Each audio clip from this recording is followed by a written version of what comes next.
Okay, we're all on board. Okay, sorry, went out of the room for a minute. Okay, so can we begin? Okay, we're back from our break. For those of you that are with us new, we're going to start panel 2, everyone included, the social impact of COVID-19. For those of you who just came on, my name is Chava Kari. I'm director of the MASHAV Carmel Training Center. And with me moderating this morning is Deputy Director of the Center, Sarah Wilner. Gil, would you like to say something? For those of you just joining us, my name is Gil Haskell. I'm the head of MASHAV, the Israeli Agency for International Development Cooperation. And we are now at the opening of our second panel of the biannual International Women Leaders Conference that is organized traditionally by the MASHAV Carmel Training Center. For those of you coming back, I want to welcome you back to the conference and wish us all a very productive panel. Thank you, Chava. Thank you very much, Gil. I'll ask Sarah just to say a few words about the logistics for those of you who are coming in new. And then we'll say hi to our panelists or our lovely friends who are here. So Sarah, could you please say a few words about the logistics? Sure, thanks, Chava. For those who are just joining us, we are being streamed live on Facebook, on our MCTC Facebook page, and the MASHAV Facebook, and the Ministry of Foreign Affairs of Israel Facebook page, with over 500,000 followers. So we're very excited to be reaching people who are watching from all over the world, and we say hi to everyone watching with us on Facebook. Your microphones have been muted, and please keep them on mute so that we can minimize the background noise for panelists as they speak. And if you have any questions or comments that you would like to make, the chat is at the bottom of your screen, is open to anyone who would like. Please feel free to use it, and we will try to get to as many questions as we can, time permitting, at the end of the panel. Thanks very much. Thanks, Chava. Thank you, Sarah. Okay, we'll begin with our first speaker, Member of Parliament, Esther Passaris from Kenya. Esther Passaris is the woman representative for Nairobi County in Kenya. In addition to representing Nairobi County, the capital of Kenya, Minister Passaris is also an accomplished social entrepreneur and business leader. In the National Assembly, Esther is an active member of the Committee on Health, as well as the Special Funds Account Committee. She is also a founding member of the Kenyan Parliamentary Caucus on Sustainable Development Goals and Business. In 2004, the minister was awarded the Eve Woman of the Year Award and Make a Difference Award and the Mayoral Achievement Award. In 2006, she was honored with the Mashikiriri Innovations in Local Governance Award and National Human Settlement Award by UN Habitat. We thank you very much for being with us today from Nairobi, and the microphone is yours, Esther. Thank you, and well, it's a good evening in Kenya, so good day to everyone. First, I would like to thank very much the Israeli government for this initiative. I was actually looking forward to being in Israel for the leadership conference, but you know, I'm even more grateful that despite the pandemic, we're able to meet. So I want to thank very much Ambassador Jill Haskell for putting this all together, and all the women panelists that are here. I also want to make a mention to the Deputy Secretary General of the United Nations who opened this online conference. I mean, this is the new normal now, and it's good that we are coming together to make sure that we address the various issues that are impacting and affecting women negatively during this pandemic period. So Kenya, like anywhere in the world, I mean, we have the same issues. I'm part of the SDG caucus in Parliament, and of course, we know that we wanted to leave no one behind. We wanted gender parity. We wanted all areas that impact and affect women in terms of reproductive health rights, gender-based violence, to be tackled. This was pre-COVID, and now with COVID, I think we have eroded a lot of the gains that we had. But besides eroding the gains, I think what we've done is we've seen the evilness of and the brutality against women and children. I mean, in Kenya, we've recorded really, really high cases of rape and defilement. Defilement, 70% of the 5,000 or so cases that we've had during this pandemic have been children that have been defiled, most likely, you know, with the members of their own family, their own fathers. So that shows us that we have a really eroding social values, and we've seen a lot of teenage pregnancies, again, questionable who's making these teenagers pregnant. They're at home right now. And it's really sad that, you know, we're talking about girl empowerment, talking about education, and then we've got teenagers and young girls from the age of 10 being getting pregnant. And, you know, what is their life going to be like? You know, you're a young child, you're not supposed to be a mother. So when we look at the social impact of COVID, besides the mental challenges, the depression that comes with it, the financial strains on the families, because a lot of people have lost their jobs, not just women, but even men, but breadwinners. You know, we've got a huge percentage of our women that are single mothers, and they don't have right now. They don't have jobs. They don't have income, and it was already bad even before the pandemic. So now it's getting worse. We've got some government interventions, but we're not able to really reach everyone. You know, like just today, we were distributing food to the young youth. We call them Bunge la Wananchi, you know, the youth that sit around the city because they're unemployed and talk politics. We were giving them food that was just 100 bags of food that would last them maybe 4 days to a week. But what is that when you've got every day to feed yourself? So what needs to be done by government, parliament, civil society, the media, to ensure that all women's needs are included in the fight against COVID-19?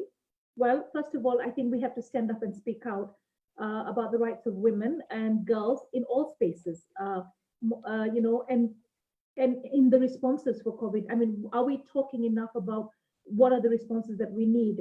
In Parliament, we oversight, of course. We have to ensure accountability. But before we can start saying oversight and accountability, we need to ask, in this pandemic period, what are the interventions just for women and the girl child, where we're having losses in terms of the direction we wanted to go, we leave no one behind. The government programs and policies must ensure that women's specific needs are consciously prioritized. Now, consciously prioritized. We have to be thinking. Now, the biggest problem we have is we are in a male chauvinistic patriarchal setup where there are very few women. We have not achieved the 2/3 gender you know, rule that we wanted in our parliament, where we have not more than 2/3 of one gender. The majority are men. They've really fought. It's the only one thing that we haven't implemented in our constitution. So we have very few women. Out of 47 counties, we had 3 governors elected, less than 10%, 3 governors elected women. So the whole country basically almost, and 1 woman governor died. So we've got 2, they're always under attack. We seem to have a problem with having women at the forefront. So who's going to articulate the issues of women if we're not in the leadership? We're on the menu still, we're not on the table, you know? So civil society, there are many civil society institutions. They need to hold people accountable. We saw them coming in when we saw that, you know, with the curfew and the police brutality, the civil society was speaking up. We have yet to see too many of them coming out. You know, we have, I remember raising a question in Parliament and saying, excuse me, as government, we're supposed to provide sanitary towels to our girls.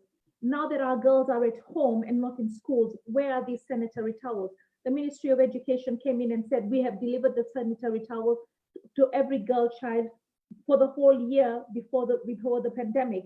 But of course, we don't have a way of checking to make sure that this really happened. The oversight on that is not there. We also don't provide enough sanitary towels for everyone. We've been having this pads for sex exchange talk coming out into our media.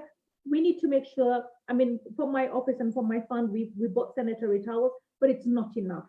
You know, it's not enough. But we also need to talk to families about planning. You know, I'm a pro-choice advocate, and I'm also for family planning, which is something that we're having a lot of resistance right now when we're talking about the reproductive health rights bill. because of course the church comes in and doesn't want to hear about it. But I don't see the church out there trying to help all these women who are struggling with their unplanned children, with their unemployment, with their COVID. I even see the church asking for help itself. So we do have a problem. We need to commit, as government, parliament, civil society, and the media, we need to commit to women's access to the highest health, including sexual reproductive health, family planning, pregnancy, management. I feel, I was talking to my housekeeper recently, and I was telling her, in your region, in Kisumu, why do you have so many children getting pregnant? I mean, it's everywhere in Kenya, but why in Kisumu? And she says, Mom, it's the lake. And I go, what do you mean it's the lake? She goes, as a young girl, I go to the lake and I meet a young man and he buys me chips and he buys me soda. And that's how I got my first daughter. And then, of course, I got my second daughter. And she goes, the sadness. I said, so why didn't you marry the guy that, made you pregnant in the first instance? She goes, he actually ended up marrying my best friend because she was clever than me. When I got big and pregnant and all rounded, I wasn't attractive anymore. And so he went with my best friend. And my best friend got pregnant, but she got married, and I looked at her and she goes, so we go to the lake, we get a little $2 or $1, we get a soda, we get maybe even pads, we get a nice dress. So I was just thinking, maybe as an intervention, government should come up with pocket money allowances for our girls. I mean, when you come from a middle class or a higher middle class family, you get pocket money. So when you get that little pocket money, you can buy your own things rather than trade your body for those things like the nice dress or the nice shoes. So we have to understand what is making our girls succumb to having sex early and, ending up pregnant. Of course, we need comprehensive sexual education. That's another fight here, because when we talk about comprehensive sex education, the church comes out and says, oh, they want to teach our people about being gay, being lesbian. And I say that comprehensive sexual education will talk about the various orientations, but doesn't mean you're going to be told to go and do this or go and do that, So we do have a long way to go in that regard. Now, what can be done to alleviate the economic impact of COVID on women and girls? So I'll tell you what we're doing. I mean, with our fund right now, we fund groups. We fund groups, registered groups that have bank accounts, that do table banking, or that have a project, but not everybody is in a group. And now you've got people that were working as waiters or chefs or cleaners or housekeepers not having jobs. We've got a community that washes clothes and goes into people's houses to wash clothes, and now they're not going there. So we're creating laundromats and we're trying to put them together. So I think we need interventions for the groups, yes, because we want discipline from the group, but we also need interventions for individuals, because not everyone can be in a group and have a sustained way of earning. So what we need is to assess, I think data. We need data that is geared to understanding where we are as women, where we are as the girl child in terms of the problems we've had before and the problems we're putting today. So pre-existing inequality, we had it before COVID, discrimination, marginalization of women before the pandemic. And then what can we do? How can we enhance women and girls' capacity to lead dignified lives? And I think, we have to go back to the women and the girls and talk to them. I'll be meeting a group of pregnant teenagers very soon to talk about what they're going through and how we can help them out, because most of them are pregnant, and it's a sorry state because they didn't want to be pregnant. They just probably got involved. The boy child goes on, continues, finishes school, but the girl child drops out of school, gets humiliated by her community, becomes a mother when she's not ready, and it's a vicious circle of wrongs, and maybe probably will never go back to school. So we've got to look at interventions. How do we get them to go back to school? In New Zealand, they had a program where they took all these teenage moms and got them to go to the schools and talk to the children. I once thought maybe take these children to an orphanage where they can spend the whole day with babies so they understand that, no, I don't want to be pregnant. Of course, we keep saying that every time we blame the West, we say, oh, we don't want these Western cultures, we shouldn't be, our girls should not be on family planning. There are European countries where girls are getting family planning at 14, 15, 16. The fact is, I think we've got to remove the blinders. If our girls are already having sex at the age of 14, 15, 16, then they need to be on a family planning of sorts. So we don't want to give our girls family planning, but at the same time, we don't want to teach comprehensive sex education. So we've got a lot of things that are disempowering the girl. And I feel that it's going to come sooner or later, but the damage that it's going to cause. We spend about $5 million on post-abortion care because of not having guidelines for abortion. A few minutes ago, I spoke to the Director General of our Ministry of Health, and I said to him, I said, you were supposed to release the guidelines. The courts have given you an order. So we're trying to get the guidelines out so that we can have less girls procuring unsafe backdoor abortions and being counseled and made sure that you're sexually active, you had a child, or you were violated, you had a child, but now how do we make sure that this doesn't happen again? So we need to provide financial stimulus packages and social assistance programs. We don't have enough. I know that the government announced, as women reps, we have very little money in comparison to men. For instance, in a constituency, because I represent the entire county, in a constituency, I get something like $60,000. And my male counterpart, who are the majority, gets about $1 million. So how do you compare us? We have different areas of intervention, but because they're going to make the decision on how much money we get, they will never put it up because they're threatened by us being able to be felt on the grassroots. But at the end of the day, we need to have more funds, more resources, and we're hoping that the government will allocate some of the COVID fund money that they have on social economic empowerment to the women reps so that we can be able to do more. So to ensure women equal representation in all COVID response planning and decision making, I think the government has done well there. Even the head of the task force is the COVID task force is a woman. So we've got women and men sitting on the task force. I think our president has tried in as far as the executive is concerned to balance the women, but in as far as parliament and the elected leadership, we're nowhere there. And what we don't want is with the talks to amend our constitution to lose any of the gains that women have had. We've got 2 more years to the next election, 2.5 years or so. So we need to make sure, what are we going to do to make women be empowered also to take those leadership positions so we can effectively deal with all the issues relating to women. Some of the issues like the Sexual Offenders Act, the sanitary towel zero rating and provision to the schools, all these things were pushed when we had a few women. But in terms of election, we never get more than 10% elected. So then you have the seat that I'm in, which is an affirmative action seat where women compete against women to get into parliament. Now they're talking about moving us to the Senate. But at the end of the day, we want women to be elected.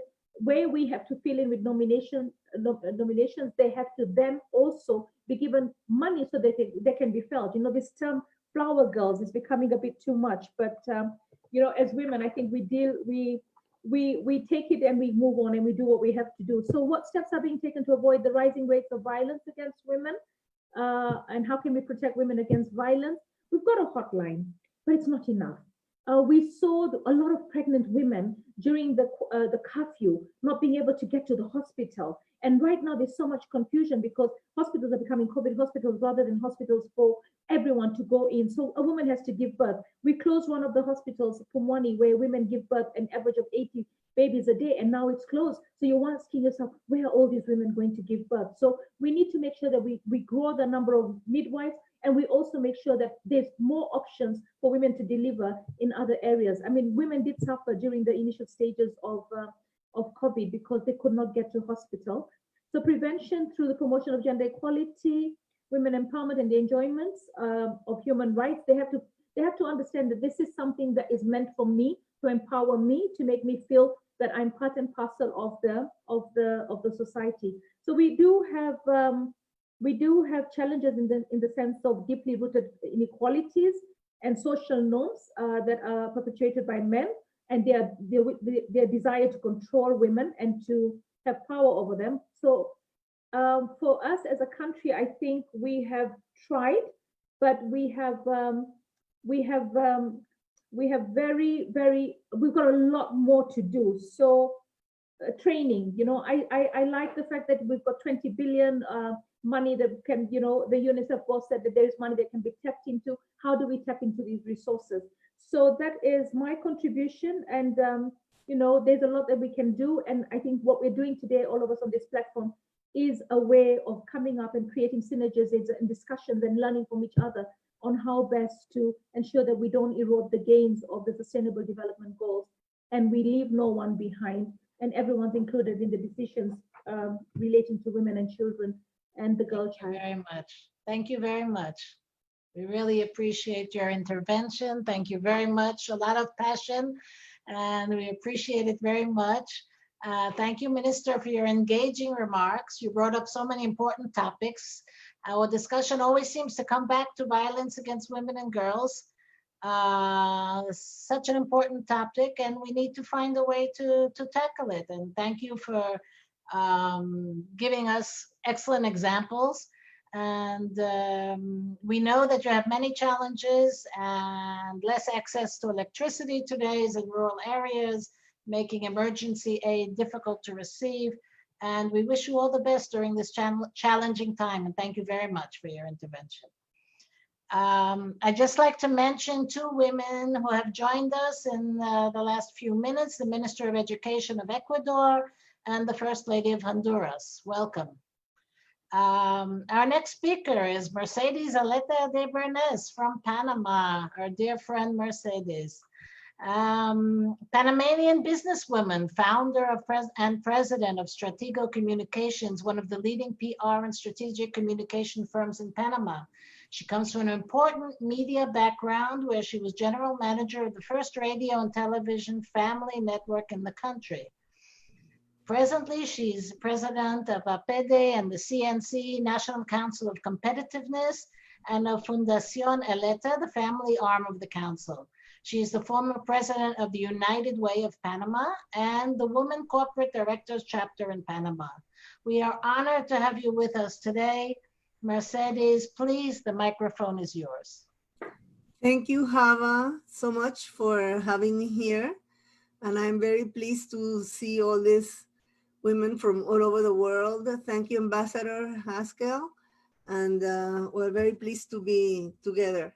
And yes, there's not much more than can be said after everything that has been said this morning. And I think what is really obvious is that this COVID-19 pandemic is not gender neutral.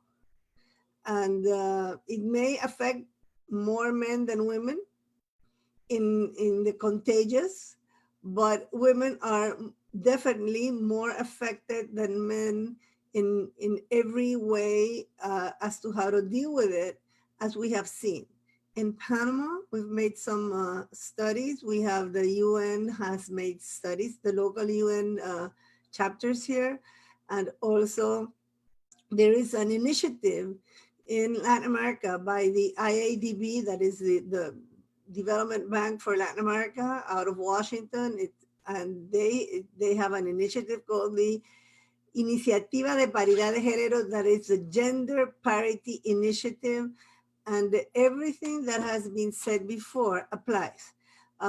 Domestic violence, recurrence, and more domestic violence, the double workload that women have been experiencing at all levels, especially more acute in poverty levels, but at every level of society, women have gender roles that have been maintained and even made more visible and tangible, because they do have those who work and who have they're lucky enough to keep their jobs, as thousands of jobs have been lost or at least suspended. In Panama, we have a labor norm that has been applied for, because we have had a very strict shutdown and lockdown, and for 4 months, most of the economy has been stopped, which is horrible,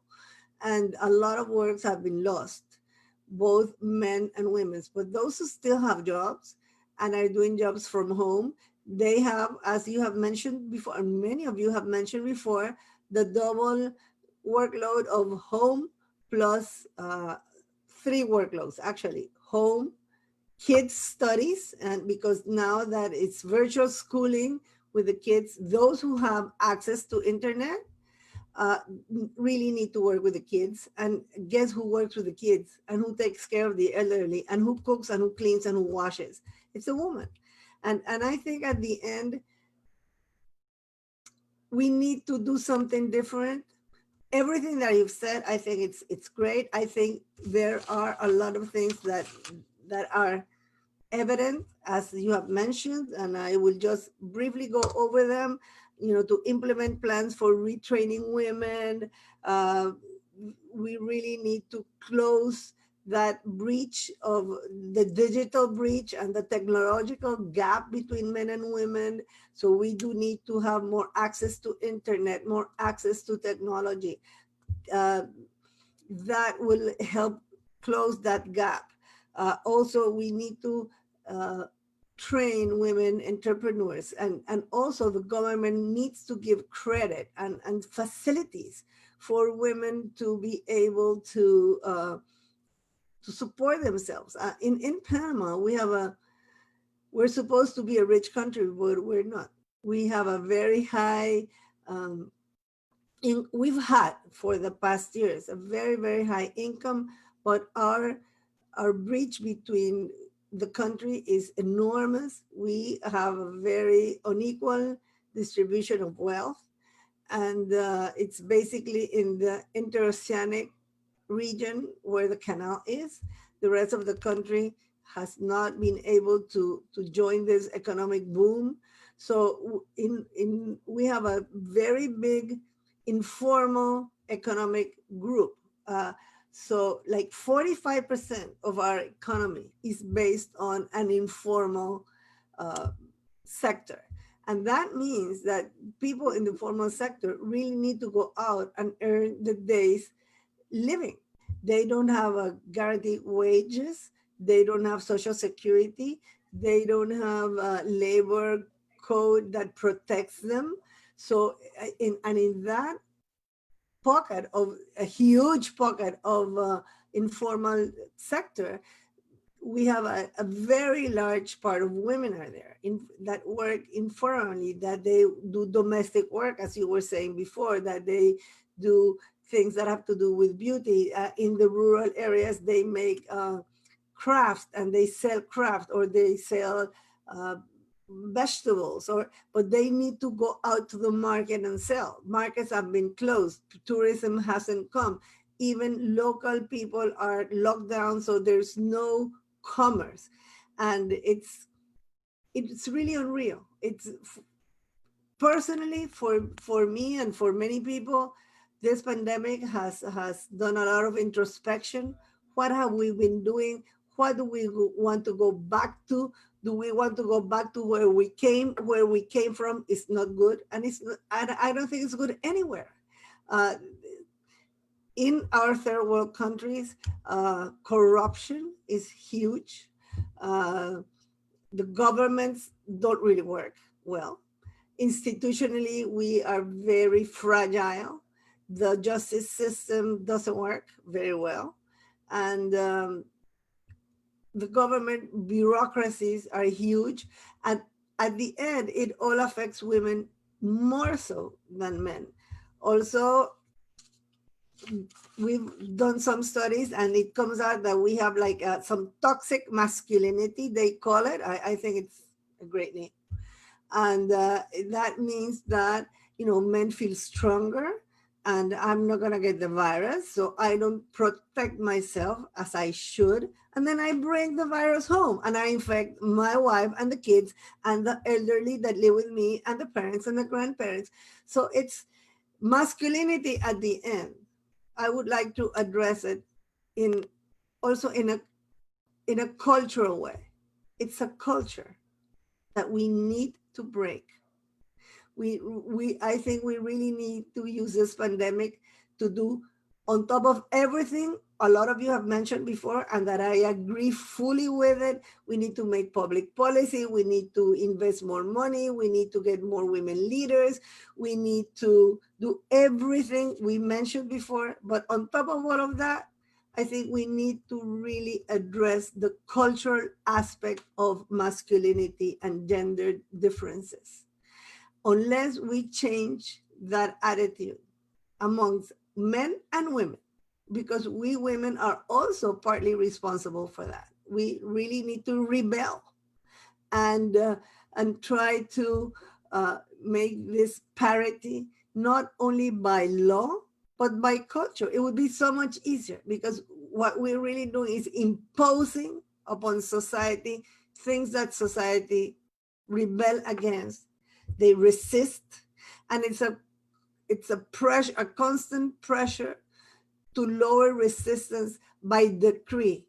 I think we need to make them by really assuming as a society gender equality, that we are equally responsible to go ahead. And now on this, with this huge economic breakdown, we really need to empower women economically and understand that to come out of this economic crisis that has put us years behind, we need to include 50% of the world's population in the economic recovery of the world, and that is women. So how do we involve women? We empower women, not only for the rights and for what should be morally, ethically, by right, but also that it is an economic opportunity for recovery, that all of us, men and women together, work in the economic recovery of our societies, and at the same time build a better, more equal relationship between men and women. Men have to become more involved in the family, domestic chores. You were saying, and I agree, that domestic work must be paid for, but culturally that is something that you don't even think that you should do, because domestic work, it's inherent in the woman's role. That's what a woman needs to do, and as women we are taught that, and we do it unconsciously. We take care, and I think it's part of our DNA. It's part of our why the societies and countries that have been led by women in this COVID situation have fared better, because of that gender attitude of women. Women take care of their own, and women leaders have taken care of their own in a much better way than men. I mean, if we just look at Trump, I'm sorry, I'm not going to be politically correct, and I don't care, but Trump, Bolsonaro, Boris Johnson, I mean, they're pitiful. They're horrible. And they've done horribly in their countries. Who's done better? Women, because they care. They are empathic. They show solidarity, and they do the things that need to be done. So my time is over. I agree with everything that needs to be done in a formal way, but let's add the culture aspect to our campaign, so we make more conscious gender equality an objective for society to build a better world. Thank you, Hava, and thank you, all of you. Thank you very much. You touched on a lot of topics, and thank you for your important and passionate words. I think many countries are facing similar problems to the problems that you've brought up. And you brought up a lot of important questions and queries, and I think we'll discuss them throughout the conference. So thank you very much for bringing all that up. We know that these days you're very busy mentoring and supporting businesses in Panama and helping them cope with COVID-19. We appreciate you taking time out of your important and busy day to be with us this morning. So I hope you'll stay on. We'll have a questions and answers at the end of the session. And thank you again very much. Our next speaker is UN Habitat's Angela Mwai, coming to us from Nairobi, Kenya. Angela Mwai is Acting Chief, Human Rights and Social Inclusion Unit, Urban Practices Branch, Global Solutions Division at UN Habitat Headquarters in Nairobi. She is UN Habitat's gender focal point and her responsibilities include gender mainstreaming in all policies, programs, and projects at UN Habitat, raising awareness and capacity building on gender and human rights issues for both internal colleagues and external partners, gender and human rights tool development, engaging colleagues and partners. She is responsible for ensuring gender and human rights responsive initiatives and interventions, considering all areas, including land rights, economic empowerment, governance, spatial planning, and urban basic service provision. Angela has been working at UN Habitat since 2007. Prior to that, she was a seasoned banker with 21 years in financial management at various international financial institutions. Thank you, Angela, for being with us today. It's a great pleasure to have you and to represent UN Habitat. And again, it's always good to see you and to hear you. So thank you. The microphone is yours, Angela. Thank you very much, Excellencies, Honorable Ministers and MPs, exceptional women and colleagues. Very good afternoon from a cool Nairobi, Kenya. I just want to immediately to thank MASHAV and our Hava with her colleagues Nuri and Sarah. We've had a long-standing relationship with MASHAV, having training sessions every year on women and gender issues for local authorities. So I really appreciate this invitation. So COVID-19 has served as a wake-up call for many and has changed our day-to-day lives. Today, Amina said that really this is we're living in a new normal, and it's not going to go back to the way we used to do things. So today I'll mostly focus on the social impacts of the pandemic in urban areas, as UN Habitat is mandated to promote socially and environmentally sustainable towns and cities. And maybe I'll give a couple of suggestions on some mitigation, and I'll tell you a couple of things that we are doing as UN Habitat. It is no doubt that cities have been the hardest hit with the pandemic. For sure, COVID-19 is not only a global health crisis, but an urban crisis that has further exposed existing social inequalities, which were mentioned by Kaitesi and the speakers in the other panel. Evidence from previous epidemics and crises suggest that marginalized groups are more vulnerable, not only in emergency, but also in recovery. Evidence also suggests that exclusion of these groups from the emergency response can hamper the recovery of an entire community. Emerging numbers indicate that for women and girls, the COVID-19 pandemic has disproportionately impacted them, aggravating exclusion, discrimination that they suffer, and exposing them to even a higher degree of marginalization. Women have become even more vulnerable, suffering from multiple social inequalities that aggravate the impact of the pandemic.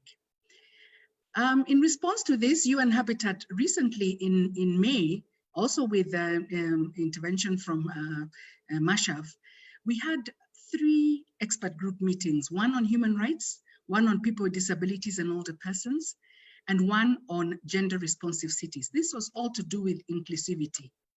And one of the main takeaway points was the issue of intersectionality during the COVID-19 response. We need to incorporate a gender analysis to identify how pandemics impact women and girls while looking at the aspect of intersectionality. For instance, looking at the intersectionality of gender and disability, gender and age. That's what we mean by intersectionality. Not only are you a woman, but you're probably a disabled old woman. So there are multiple layers of discrimination and marginalization that go. And women with disabilities face even more challenges. And I want to include intellectual disabilities as well. In Sub-Sahara alone, 53% of the urban population live in informal settlements. These areas are densely populated, often without urban basic services, little or no waste management, overcrowded public transport, if there's any at all, and limited access to formal healthcare facilities. Ramping up the availability of basic infrastructure in informal settlements is one of our top priorities in UN Habitat, and we have actually a very huge program there called the Participatory Slum Upgrading Facility, which works with in informal settlements all over the world, trying to find solutions, sharing best practices for really we can't get away from informal settlements, but trying to make them more habitable. In 80% of households with water shortages, women and girls are responsible for water collection. This would mean that women have to go to crowded community pumps or other available collection centers where they queue for a long period of time, which increases their additional exposure to the coronavirus. Women in slums are worse off than their male and female non-slum counterparts in access to employment, health facilities, secure housing, and education completion. Mercedes talked about markets being closed, and this is, I mean, people who live in the low-income settlements are day-to-day, they live on day-to-day income. And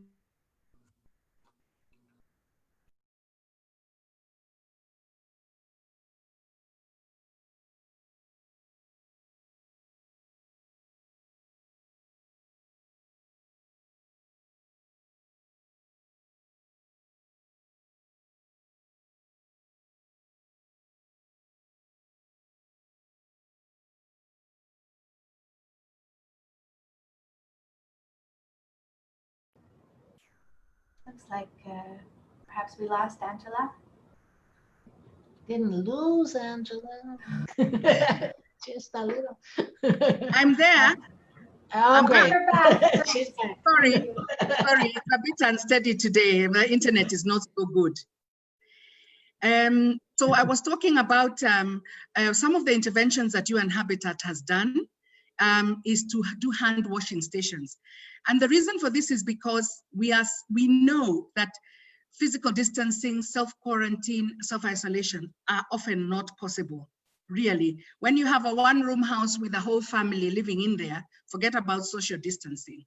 So UN Habitat has provided more than 15 hand washing stations in Nairobi and in other cities, in Nakuru, in Mandera, and even regionally, we've gone to Somalia. We have programs in Uganda and Tanzania, basically being run by our youth.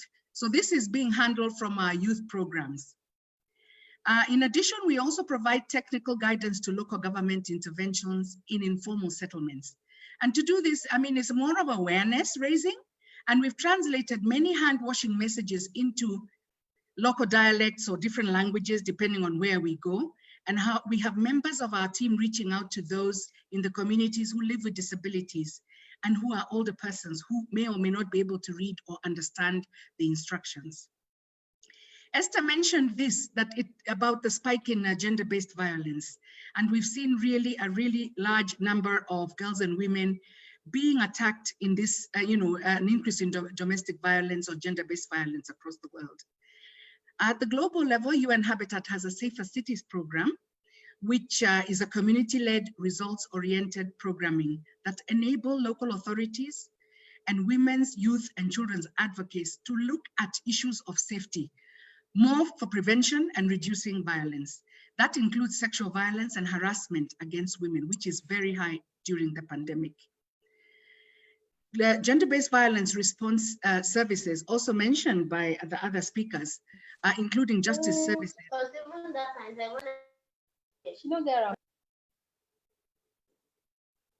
Have you lost me again? You're good, you're with us. Sorry, I keep losing. Our Safer Cities program has worked with the local authorities and stakeholders to reduce violence and harassment during the pandemic. Another thing that we've been looking at is illegal state evictions that has really affected, grossly affected women and girls. Homeless women and girls living in insecure housing, they have additional discrimination and violence. So really it's a combination, it's a combination of many things. Scaling up collaborative partnerships with women organizations, and especially grassroots women groups that work closely with communities is important. Ladies and gentlemen, grassroots women groups that work in the communities, and my other speakers mentioned it, have access to a lot of reliable information. COVID-19 and subsequent requirements for quarantine show how these community groups were able to access hard to reach densely populated areas and support many of them with food and medical services, and especially the sick and the elderly. It is important for all programs and responses to ensure through active participation at the grassroots level to enlighten and enhance women's human rights as a key component of human settlements activities. And I think Mercedes talked about human rights. Data collection, Esther, you said data. Yes, data collection is very important in monitoring and supporting COVID-19 responses. And this is why UN Habitat is collecting disaggregated data with evidence to help better understand the situation and integrate responses that are meaningful. Everything we do now and after COVID must have a strong focus on building more equal, more inclusive, sustainable economies. And to achieve the Agenda 2030 of leaving no one behind, all responses must be gender inclusive. In conclusion, it is important for women leaders to work together to ensure more inclusive, accessible, and agile systems capable of responding to pandemics and future disasters. Because unfortunately, in reality, it's going to happen again. Something else will come up in the next cycle. And we have to be able to handle this pandemic that will come, this one and others.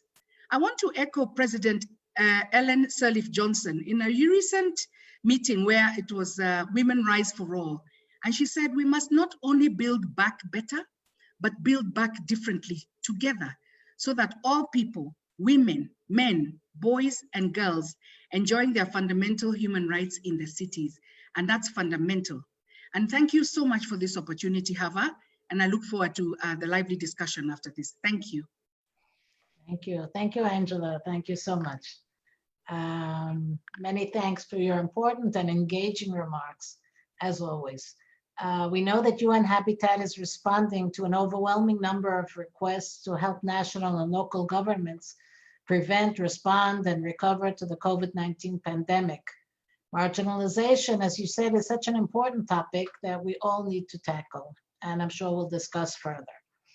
Thank you for taking the time for being with us today, and we appreciate it very much, and we'll hope you stay with us for the questions. Our last speaker for today is coming to us from Rwanda. We're delighted to have with us Dr. Usta Kaitesi. Dr. Kaitesi is the Chief Executive Officer of the Rwanda Governance Board, and she is a commissioner of the Rwanda Law Reform Commission. She previously served as the Deputy Chief Executive Officer of the Commission and the principal of the College of Arts and Social Sciences of the University of Rwanda. She has served in different capacities as the University of Rwanda at the University of Rwanda Law School. She was the Vice Chairperson of the Technical Support Commission to the Parliament of Rwanda for the review of the Constitution of the Republic of Rwanda in 2015. Dr. Kaitesi holds a PhD in law from the University of Utrecht in Netherlands. She has published in the areas of law, human rights, and gender, including the book entitled Genocidal Gender and Sexual Violence. We are very happy to have you with us today. And please, Doctor, the microphone is yours. Thank you very much, Hava. Thank you, Ambassador Haskell. It's a great opportunity for me to participate in this e-conference and to participate in this MASHAV conference for the first time. Talking about something that is quite challenging as COVID, I should mention that inclusion is an issue of governance. Now, speaking from a governance board, inclusion is an important element of governance. How governments work with civil society and how central the citizen is placed is a very important element. So as we discuss on including everyone and looking at the social impact of COVID, I think I wanted to highlight, like other speakers have done, the multiplicity of the challenges that the women and girls are faced in this kind of situation. Many people already mentioned the impact of poverty, the impact of gender-based violence, and disability. People living with disability as already intersections that affect the status of women in their communities. when you look at how Rwanda was confronted with COVID, we are now 4 months since the first case of COVID. And we've gone through processes of preparing before the COVID was already in the country, to lockdowns for the first case of COVID, and then to progressive opening up of both work environment with still limited numbers of work. Now, things as simple as even how you communicate about COVID was a very key challenge for people with disability, women with disability, but also mothers with children with disability. We almost didn't know how to communicate about COVID in the normal way of our communications as people, because it was different, it was new, nobody knew lockdowns, many generations don't know lockdowns. How do you start explaining that to a child with mental disability, who already their environment has its harshness around you? So start also engaging with that. We also have women mothers who have disability. How do you reorganize your family as a mother without the natural movements that everyone else enjoys? When a mother with disability does it the hardest way, and now it has become even harder because of COVID. So I wanted to also highlight, like everyone said, that the situation of girls, the situation of women during COVID has been extremely different. We had a recent case of a mother who had COVID having a baby and having to stay confined with the baby who they hadn't yet tested to find out if the baby had COVID, but staying in confinement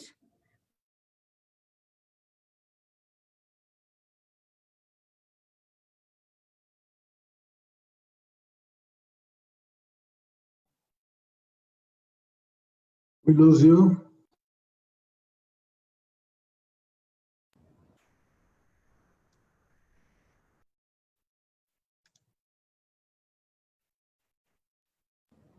If the frame is frozen, let's wait a minute or two.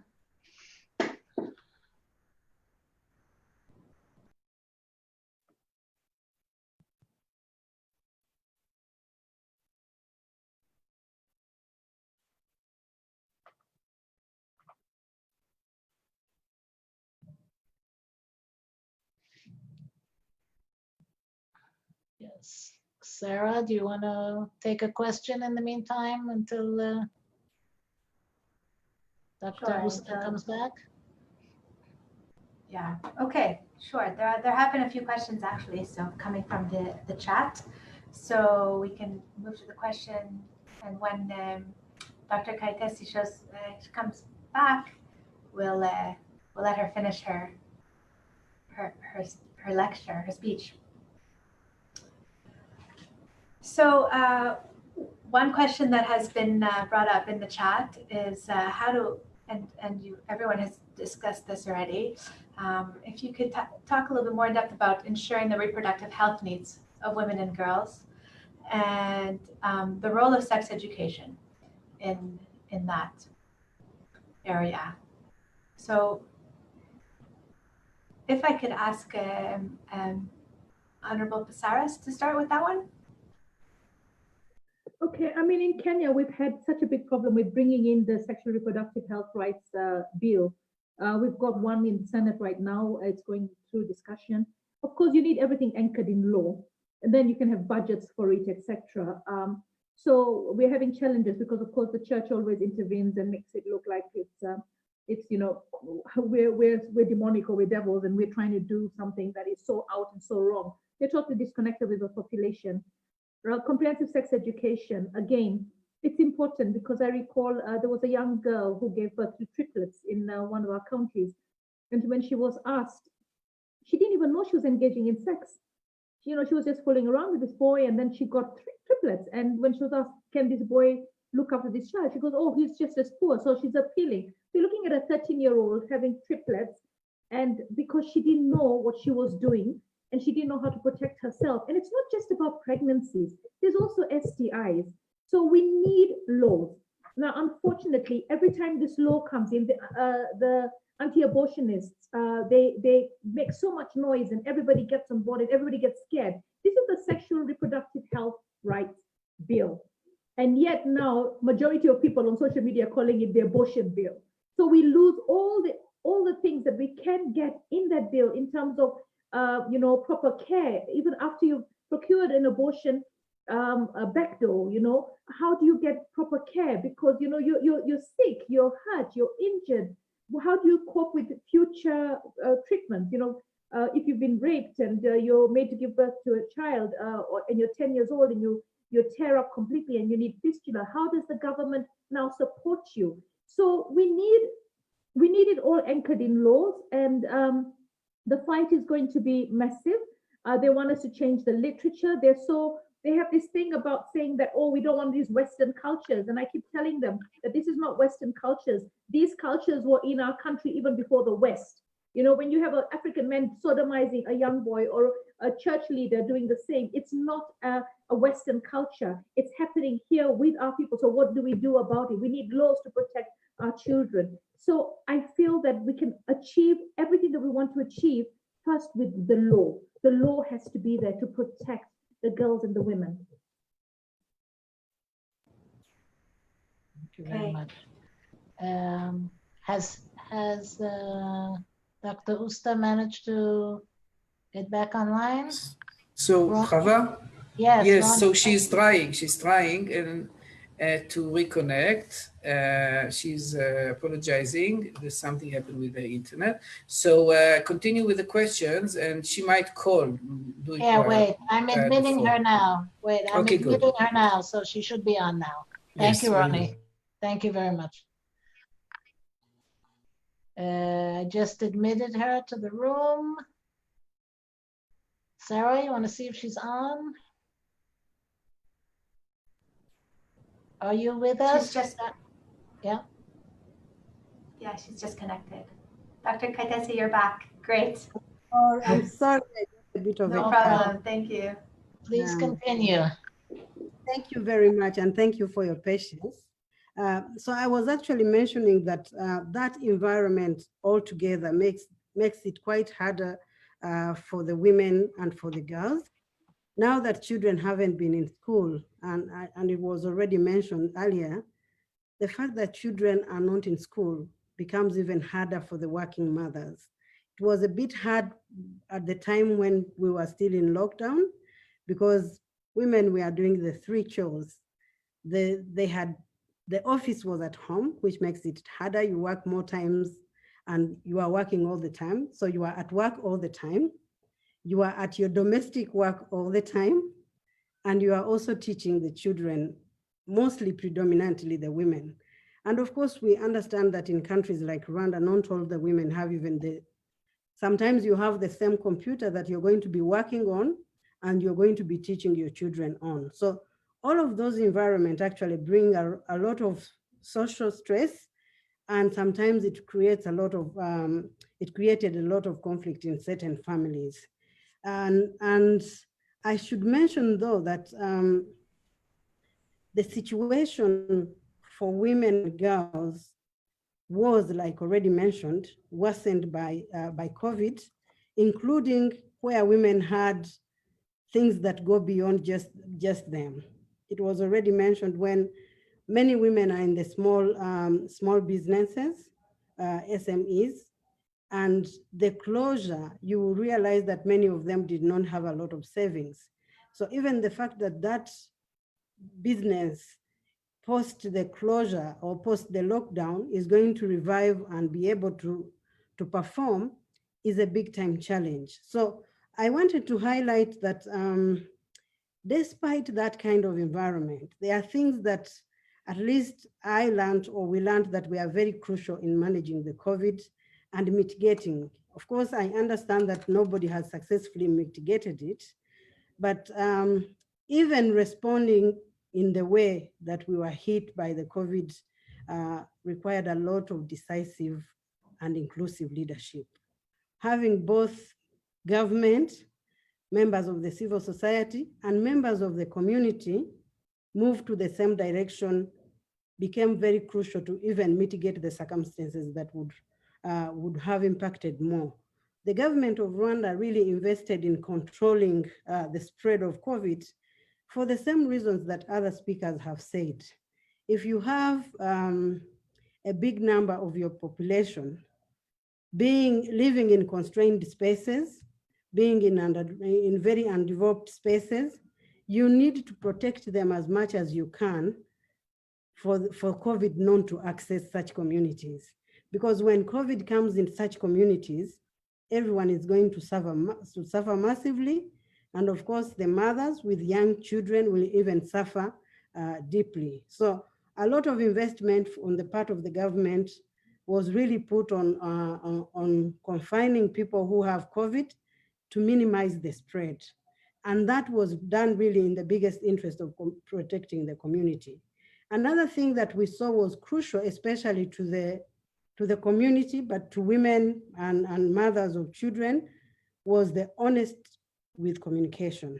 It would be very challenging if people don't know where they are going to go or how safe they are going to be. So the communication was a form of safety for many who were hanging on. If you're earning very little and you know you are not already back into business, hanging on requires you to get very clear information and trusting that what the government and the partners are doing is in your interest. One thing that we saw was strong, which I think is a very important learning element on handling the social impact of COVID, was communities being able to help one another.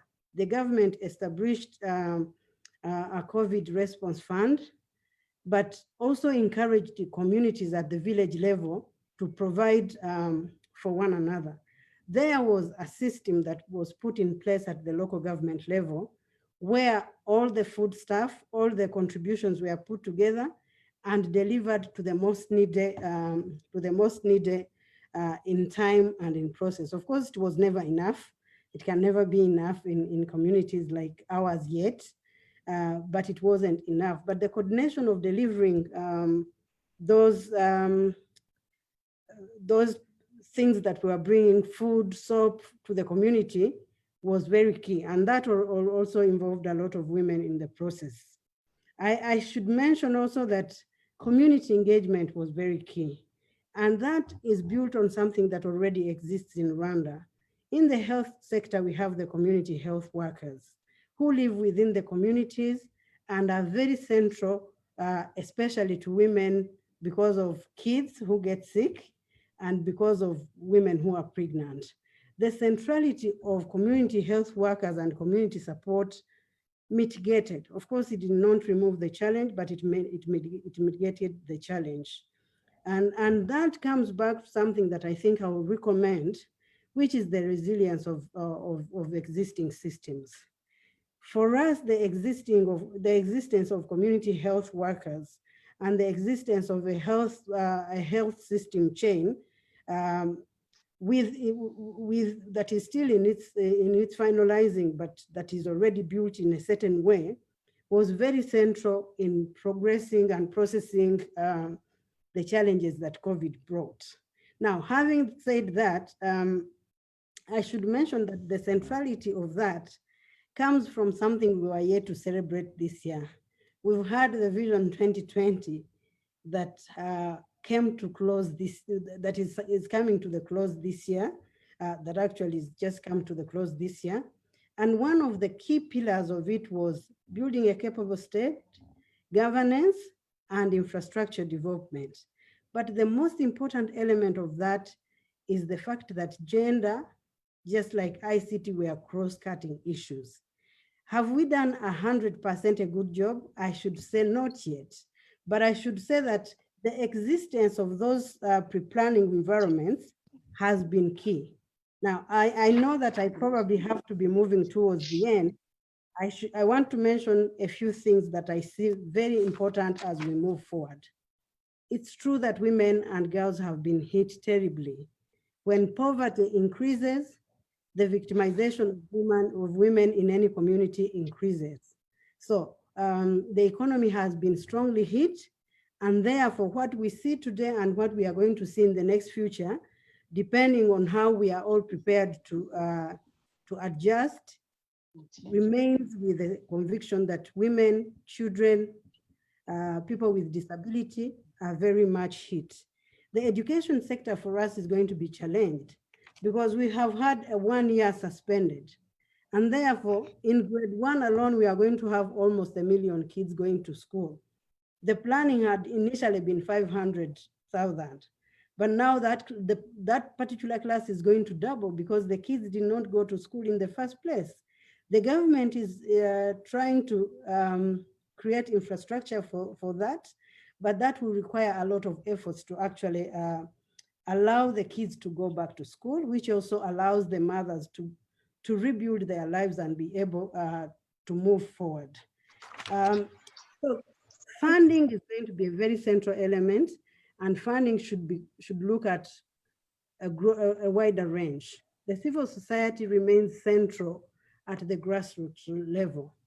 As funding shrinks in many ways, we are also seeing shrinking in funding for the civil society that is very much involved in human rights and in women's human rights and the promotion of the rights of women and girls. So funding for education is also funding for women.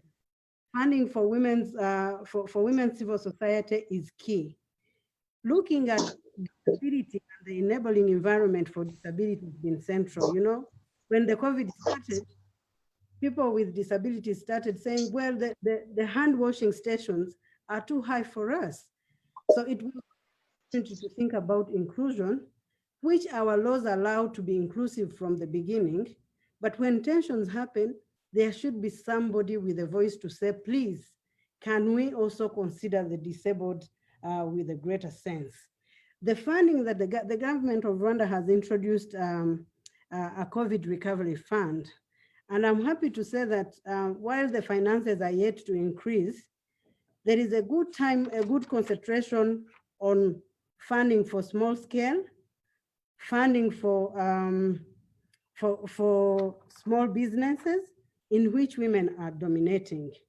I'm saying this because economically, women are suffering because the cross-border trade is closed at this time. The small cross-border trade is closed at this time when many countries have been closed. And therefore that also puts a big number of women whose jobs have been taken away because the borders remain closed in that perspective. Solidarity at the grassroots is going to be central because that's where many of the women that have been affected stand. And therefore, being able to mobilize, create systems and strengthen the systems that remain at the grassroots level is going to be key. And finally, I should say that monitoring the implementation, strengthening accountability in this whole process, and doing it together. It's very important that efforts are put together, the kinds of efforts that we are doing now talking about this, but also the efforts that are required globally. I want to thank you very much, and sorry for the break that I had to take. Thank you. No problem. Thank you very much. You give us a little break too. That's fine. It's a long day. Thank you very much. Your talk was fascinating and touching on such important topics, of which multitasking is one we all know about and has become much more difficult during the time of the pandemic. And it is quite challenging for all of us. We know that Rwanda was one of the countries who so quickly put together a national crisis committee and of key ministries who formed a joint task force to coordinate a preparedness plan and response to COVID-19. It is quite an example for all of us. And we know that you yourself are very devoted to social protection programs, as we heard in your talk. We thank you very much for sharing your insights with us and your experience. And I think it adds quite a lot to the discussions today. So again, thank you very much. And we appreciate that you came on to be with us. I'd like to ask Sarah, would you please like to see if there are 1 or 2 questions from the audience? Yes, there are more than 1 or 2, and I have a difficult job of trying to bring you the questions and choosing them. So I apologize if I don't choose the one that you've written, but I am trying to put them together and make some more general ones. So I do have a question from Mercedes. If you could suggest how to bring men and fathers and even boys on board, and what the role of men would be in this, not only with regards to COVID-19, but in general with women's equality, gender equality. I wish I had the answer. I wish I had. I don't think it's an easy answer, but my feeling and my way of thinking is that we need to give men permission to feel. I think, they are this, what we were referring to before as toxic masculinity. They need to show they're strong. And I think they need to understand that it's okay not to be strong all the time. And that if we were more equally responsible for life and the family, everybody would be happier. They would be happier, and women would certainly be happier, and kids would live in a more emotionally positive environment and grow with less issues than we grow. I think all this that we hear and see all the time about violence, about rape, about abuse, it's terrible. And I think we should also do something. I was thinking before when I was listening to the both speakers after me and about the gender violence and everything that happens to women and girls. That laws, I don't think are enough. I think they're extremely important, and yes, they must be there, but we need to chastise men in a social way. They need to feel that it's not appropriate, it's not acceptable, that they are punished socially. I think that's a huge punishment, and people really feel, make them ashamed of their conduct. I think that you see in a lot of these companies that deal with computers and all these franchises, and they don't get, and if you steal the permits, you don't pay them. You cannot pay a fine. You are exposed in the media and in the newspaper for having stolen something that is not yours. And that makes people ashamed. And I think shame is one of the best ways to inhibit people of doing things that they should not do. So we need to shame men for their conduct and have them socially chastised as pariahs because they abuse their wives or women or kids. And so that's what I think. Shame men for their conduct. Thank you. Thank you for that powerful.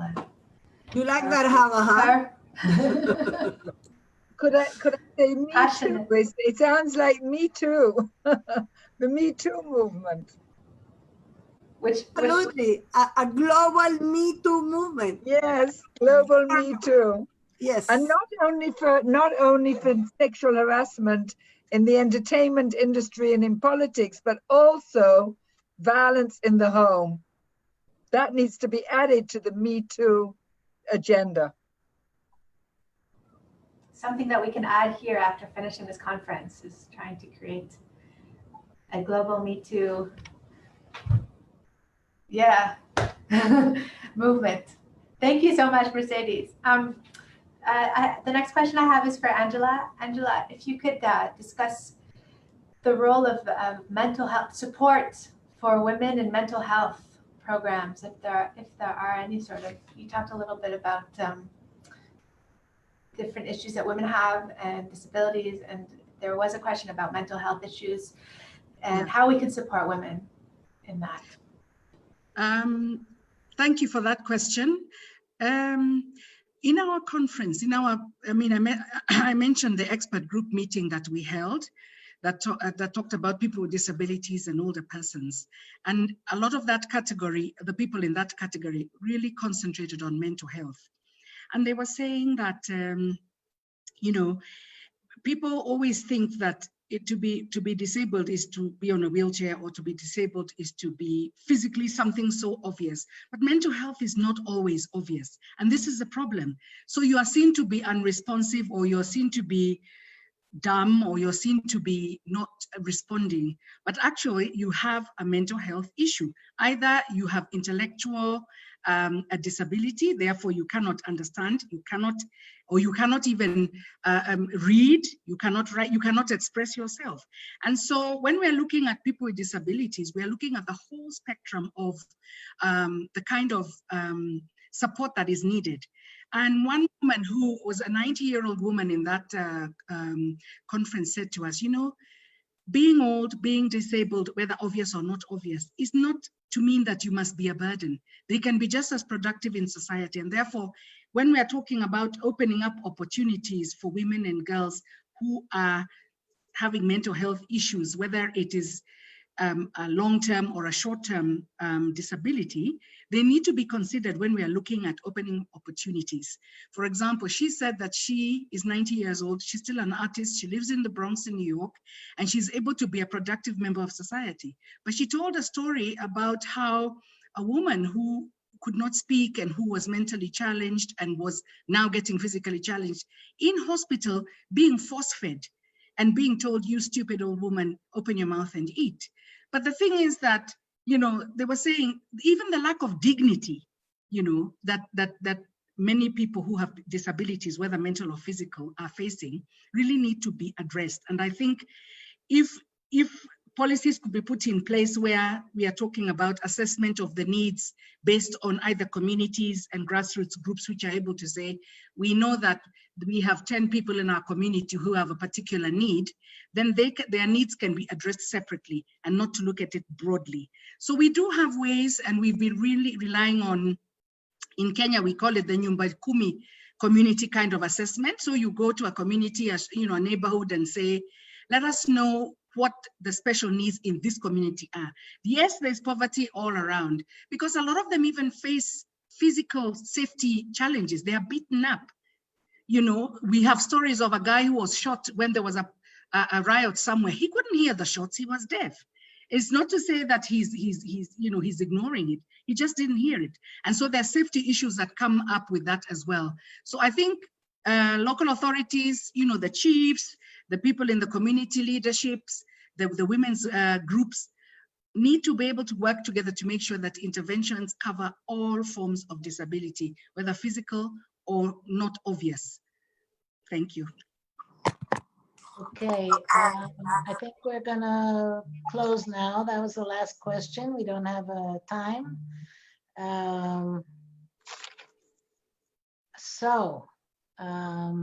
Sarah, I know there are a lot of more questions there. I see there are many, many, many. But people have been on for a while, and we've been asked to close the session now.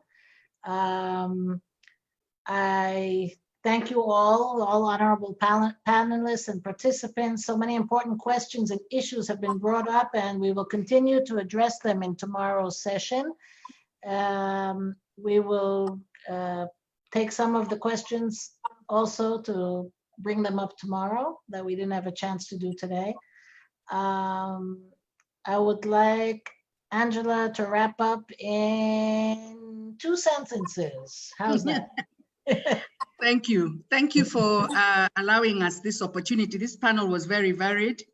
Esther brought about a very important issue about the financial strain on families facing in this time of COVID, and that she said something about women's needs to be must be included in every intervention that is being done today, and specifically to prioritize the needs of women in every recovery process that's going on.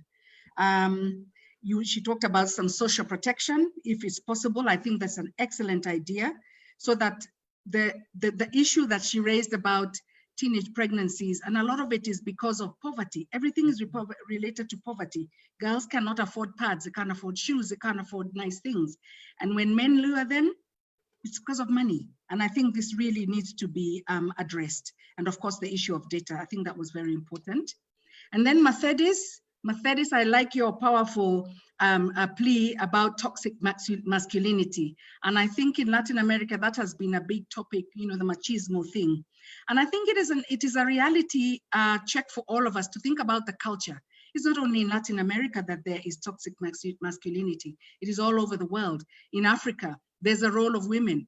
I mean, the joke about being barefoot and pregnant in the kitchen didn't start only in Africa. I mean, it's something that has been there perennially. And Mercedes also mentioned that poverty, again, is rampant in a situation where there's an equal distribution on wealth in the first place. And the large informal economy where people live from day to day and from hand to mouth. So if there's no social security in that sector, no labor code, and the markets are closed, people get desperate. In Kenya, they're saying, I'd rather die from COVID than die from hunger. I cannot watch my children dying. So very, very important that women need to be empowered economically, not only with their human rights, but financially, they need to be empowered and build a more equal relationship with men. And yes, I agree with you, the reduction of unpaid work, better distribution of work in the household is very important. Again, this goes back to the issue of culture change. And Dr. Usta, thank you. Your contribution was also very useful, even though you were interrupted. You talked about the importance of governance. And I think all the speakers before me and during this panel talked about governance being a very important issue. You also mentioned about the issue in many countries in Africa now, children will be out of school until next year. So yes, there's a lot of planning that needs to be done. And if cities and governments do not plan properly together, there'll be a problem. You talked very importantly about decisive and inclusive leadership, where the government works with the local authorities and works with the community. It's very important that these and the stakeholders, they all work together to ensure that interventions are far-reaching. And also you highlighted the most important thing to you was community engagement. And you talked about really building on, the resilience of existing systems, which is central for processing the challenges during COVID. I think this is a very, very valuable point. We do know it works in Rwanda specifically. I know we've heard about is it called the Ubuntu thing, that you clean up your area, where you live, you work. Everybody does the cleanup from the president to the lowest person. And I think this community engagement is what has made that really a success. And really solidarity as a last point at the grassroots level. You need to monitor and monitor implementation and strengthen accountability so that when you're working together, you're all working towards the same goal. Thank you very much. And over back to you, Sarah. Okay, Sarah, Chava, one and the same. Thank you, Angela. Thank you very much for your insights in today's proceedings. Thank you, Sarah, for combining all the questions, and I hope we'll take the questions over to tomorrow. And if all of you would like to join us, then we can continue and highlighting some of the important questions. Thank you all for being with us. Ambassador Eskel would like to close.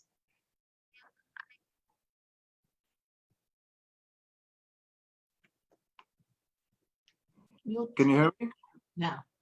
Okay, so it will really be a sentence because I know it's been a long afternoon. I think it was a fascinating combination of these two panels with great panelists, great speakers.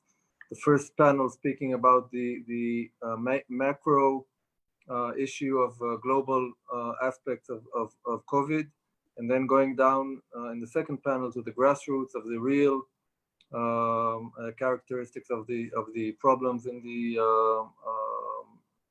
disadvantaged communities. And I think that's what this issue is all about, starting from the global, going down to the local. And I'm really looking forward to tomorrow's panels. Chava and the team, and MASHAV and the team, thank you very much for putting together a fascinating first part of this conference. Thank you, and looking forward to seeing all of you tomorrow. Okay, so we see how much we have to learn from one another. This closes the session, and we hope you join us tomorrow at 3 p.m. Thank you. Toda rabah. Thank you. Thank Thank you, you. everyone. Bye. See you Bye. tomorrow. See you tomorrow. Bye. Thank you. Toda rabah. everyone. Bye. See you tomorrow.